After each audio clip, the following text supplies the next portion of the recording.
चलो Now, the Indigo Rebellion.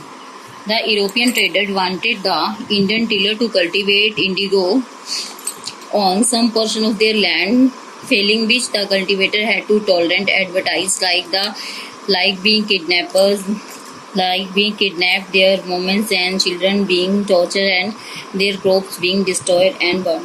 इसमें बताया गया कि यूरोपीय व्यापारी चाहते थे कि जो भारतीय कृषक थे वो नील की खेती करें और इसके लिए उन्हें कोई भी वेतन नहीं दिया जाता था और उनकी भूमि भी बंजर हो गई थी। और वो क्या करते थे, उनकी औरतों का अपहरण कर लेते थे और उनकी बच्चों का शोषण करते थे और उनकी फसलों को जलाकर नाश कर देते थे। Now this led the peasant to launch non cultivation of indigo movement. The movement originated in the Govindpur village in Noida district in 1859-16 and soon spread to other part of Bengal as well. Peasants went on strike and also sought legal assistance and filed cases against the planter press, and missionaries offered wholehearted support to the rebel. Neel Darpan, a play directed by Deenbandhu Mitra, portrayed the plight of the indigo peasants and won great fame. Both the Hindu and Muslim communities came together to protest against the planter. As a result, planters were forced to close down their workshops. The government order in November 1860 notifying that it was legal to force the riot to cultivate indigo marked the victory of the rebel. यानी इसमें क्या बताया गया है कि किसानों ने जो है नॉन कल्टीवेशन की जो मुहिम चलाई और जिसमें किसानों ने क्या किया कि जो नील की खेती करने से उन्होंने मना कर दिया और गोविंदपुर गांव में ये मुहिम शुरू हुई और जल्दी ही बंगाल के दूसरे हिस्सों में फैल गई। किसान हड़ताल पर चले गए और वो अपना कानून अधिकार मांगने लगे और बागान मालिकों के खिलाफ जो उन्होंने केस फाइल कर दिया। प्रेस और मिशनरी ने उनका पूरा सपोर्ट किया, जिसमें एक नील दर्पण था जिसमें जो दीनबंधु ने नाटक लिखा था जिसमें इंडिगो पीजेंट्स की दुर्दशा को दिखाया गया और यह बात जो है पूरी तरह से लोकप्रिय हो गई और हिंदू मुसलमान दोनों समुदायों ने मिलकर इसका पूरी तरह से विरोध किया और पूरा साथ दिया। Now Frazi and Vavai movement. The Frazi and Vavai movement are significant and they started essentially a peasant revolt, ultimately culminated into 1815 uprising against the British supremacy. इसमें फर्जी मूवमेंट्स, इसमें फजाई movement of Bengal led by Dudu Mian of Faridpur, present Bangladesh, brought together all the cultivators of Bengal against the tyranny and the illegal exaction of the landlord. The Fazai sect was founded by the Haji Sharahitullah of Faridpur in East Bengal. He was the father of the Dudu Mian. Dudu Mian campaign championed the first ever no tax campaign against the British government, as he believed that all land belonged to God. No man had the right to demand any tax on it. He boycotted court and administered justice samurai himself. Dudu Mian was tried several times on various charges such as unlawful assembly, abjections, plunders, and even murder. On each occasion, he was acquitted as the prosecution found it impossible to get witness against him. यानी कि इसमें क्या बताया गया, फरजाई और वभाई आंदोलन बहुत महत्वपूर्ण आंदोलन थे।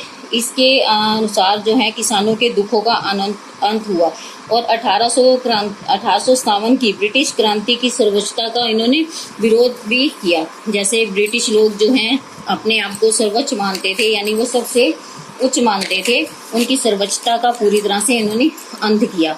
और जो फरजाई आंदोलन था बंगाल में दुदू मियाँ के द्वारा शुरू किया गया, जिसमें भूस्वामियों के गैर कानूनी और कठोर कार्यों के बारे में इनका विरोध किया गया, वो किस तरह से लोगों का शोषण करते थे। और उसके बाद दुदू मियाँ का जो पिता था वो एक पहला नेता था जिसने ब्रिटिश सरकार के विरुद्ध नो टैक्स यानी कि कर नहीं देने का अभियान चलाया, क्योंकि इस पर वो क्या करते थे, सभी लोग उस पर भगवान की तरह भरोसा करते थे और वह कहता था कि किसी भी व्यक्ति को कर मांगने का अधिकार नहीं है, यहाँ तक कि कोर्ट प्रशासनिक न्याय को भी किसी को भी है यहाँ पर कर मांगने का अधिकार नहीं है, क्योंकि ये सब कुछ भगवान का है। दुदू मियाँ को कई बार गैर कानूनी कार्यों के लिए जैसे लूटमार, मर्डर, खून और अपहरण के मामलों में गिरफ्तार भी किया जाता था। और हर बार उसके खिलाफ कोई भी सबूत ना मिलता और उसे छोड़ दिया जाता था। Now Wahhabi movement. Wahhabi, a sect which called the Muslim to return to pure Islam, carried on a struggle against British rules.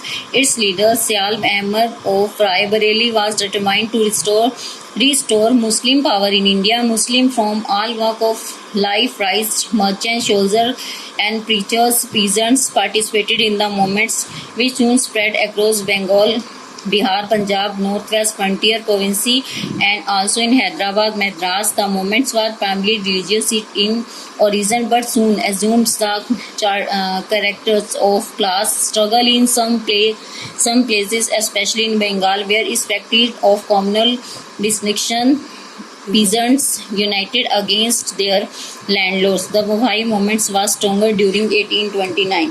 यानी कि जो अब वहाई मूवमेंट्स क्या थी, वहाई मूवमेंट में जो है ऐसे सेक्शन को कहा जाता था कि जिसमें मुसलमान शुद्ध इस्लाम लेकर आए थे और उन्होंने ब्रिटिश शासन के खिलाफ संघर्ष किया। और इनका जो नेता था सैयद अहमद जो राय बरेली था, जिसने भारतीय शक्ति को इकट्ठा किया और इसमें मुसलमानों के प्रचारक, व्यापारी, सैनिक, किसान थे। इन सब ने मतलब कि बहुत बढ़ चढ़कर इस आंदोलन में भाग लिया और जल्दी ही यह आंदोलन बिहार, बंगाल, उड़ीसा में फैल गया और सभी वर्ग के लोगों ने इसमें पूरी तरह से भाग लिया।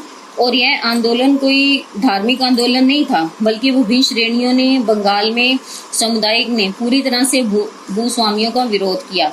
और वहाई मूवमेंट 1829 से 1870 तक बहुत शक्तिशाली आंदोलन रहा। Now conclusion, the peasant revolts taking place in various parts of the country were mainly directed at the aggressive economic policy of British, which shattered the traditional agrarian system of India and worsened the condition of peasant. And though these revolts were not aimed at the uprooting the British rule from India, it created a consciousness among the Indian about the need of the organize and fight against exploitation and oppression. In short, these rebellion prepared the ground for the various other uprisings such as Sikh war in Punjab and finally the revolt of 1857. मतलब कि इसमें क्या हुआ कि किसानों की क्रांति देश के कई भागों में फैल गई और ब्रिटिश सरकार की आर्थिक गतिविधियों का विरोध किया जाता था। इसमें एग्रीगेशन प्रणाली को भारत में तोड़ा गया और जिसमें किसानों की बुरी स्थिति थी।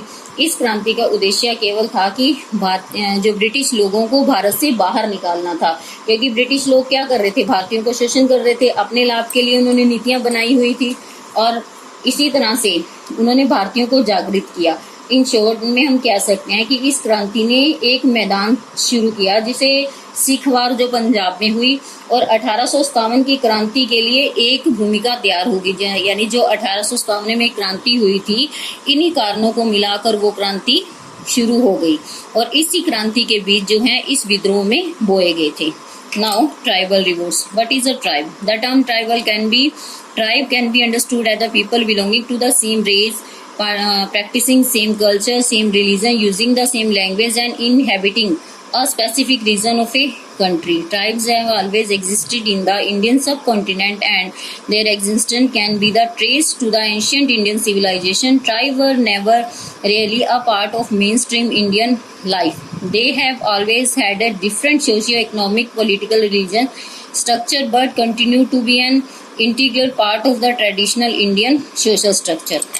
British colonial rule had a tremendous impact on their isolated and peaceful life. The colonial state allowed the zamindar, moneylenders and merchants to plunder the tribal economy. The tribal protest movements that were noted in 18th century and which continued to throughout the 19th century were aimed at rebellion against these exploitative British strategies. Most of these tribal movements be unstructured revolts directed against the colonial rule.